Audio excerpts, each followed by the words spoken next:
अब हम वैदिक सभ्यता के बारे में जानेंगे, जो भारत के इतिहास की जानकारी देता है। वैदिक काल का विभाजन दो भागों में है। जो वैदिक सभ्यता है उसमें वैदिक काल का विभाजन दो भागों में है।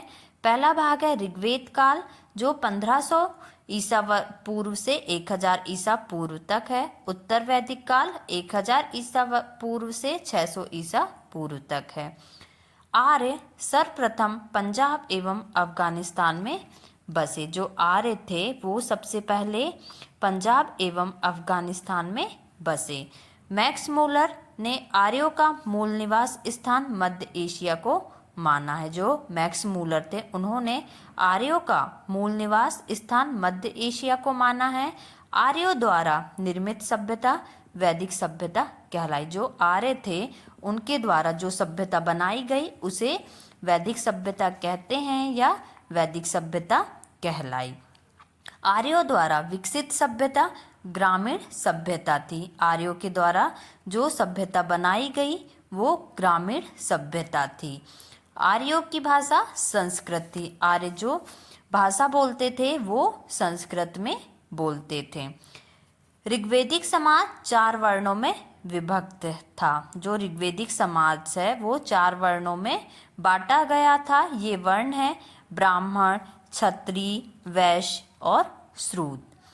आर्यों का समाज पितृ प्रधान था। जो आर्यों का समाज था वो पितृ प्रधान था। समाज की सबसे छोटी इकाई परिवार या कुल थी। जो आर्य का समाज था वो उसमें सबसे छोटी इकाई परिवार या कुल थी, जिसका मुखिया पिता होता था। जो उनके परिवार का मुखिया कौन होता था? पिता होता था, जिसे कुलप कहा जाता था। और जो मुखिया होता था उसे कुलप भी कहा जाता था। स्त्रियां इस काल में अपने पति के साथ यश कार्य में भाग लेती थी। स्त्रियां जो थी इस काल में अपने पति के साथ जो भी यज्ञ कार्य होते थे उसमें भाग लेती थीं। वैदिक सभ्यता में बाल विवाह एवं पर्दा प्रथा का प्रचलन नहीं था। वैदिक सभ्यता में बाल विवाह नहीं कराया जाता था और ना ही पर्दा प्रथा का प्रचलन नहीं था। वहाँ पे जरूरी नहीं था कि स्त्रियां पर्दा ही डालें।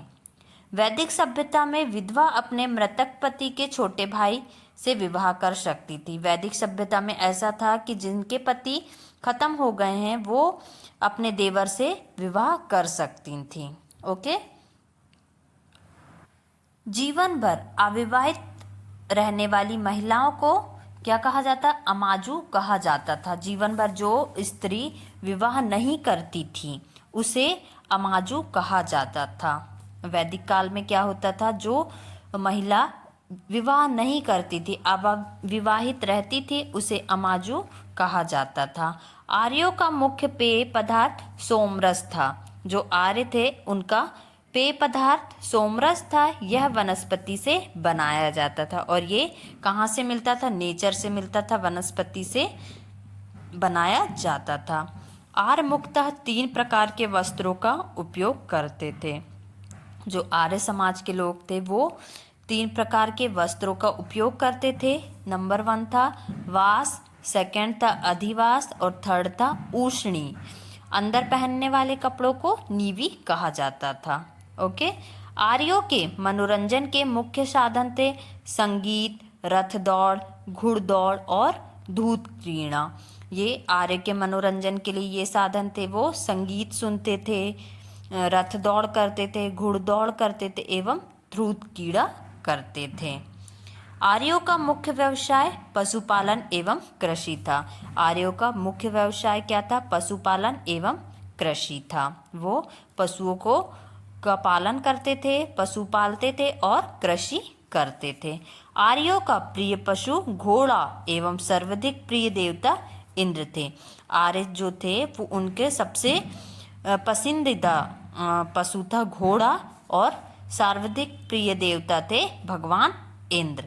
आर्यों द्वारा खोजी गई धातु लोहा थी। आर्यों ने लोहा धातु खोजे थे। सत्यमेव जयते मुंडकोपनिषद से लिया गया। जो सत्यमेव जयते है वो मुंडको उपनिषद से लिया गया है। गायत्री मंत्र शर्वित नामक देवता को संबोधित है, जिसका संबंध ऋग्वेद से है। महाकाव्य 2 हैं। कौन कौन से हैं महाकाव्य? रामायण, महाभारत। ओके। महाभारत का पुराना नाम जय संहिता है और यह विश्व का सबसे बड़ा महाकाव्य है। जो महाभारत है वो उसका पुराना नाम जय संहिता है और यह विश्व का सबसे बड़ा महाकाव्य है। अब हम कुछ इम्पोर्टेंट चीज़ें देखेंगे। उपनिषदों की कुल संख्या है 108, महापुराणों की संख्या है 18 और वेदांत की संख्या है 6। ये थे वैदिक सभ्यता की जानकारी।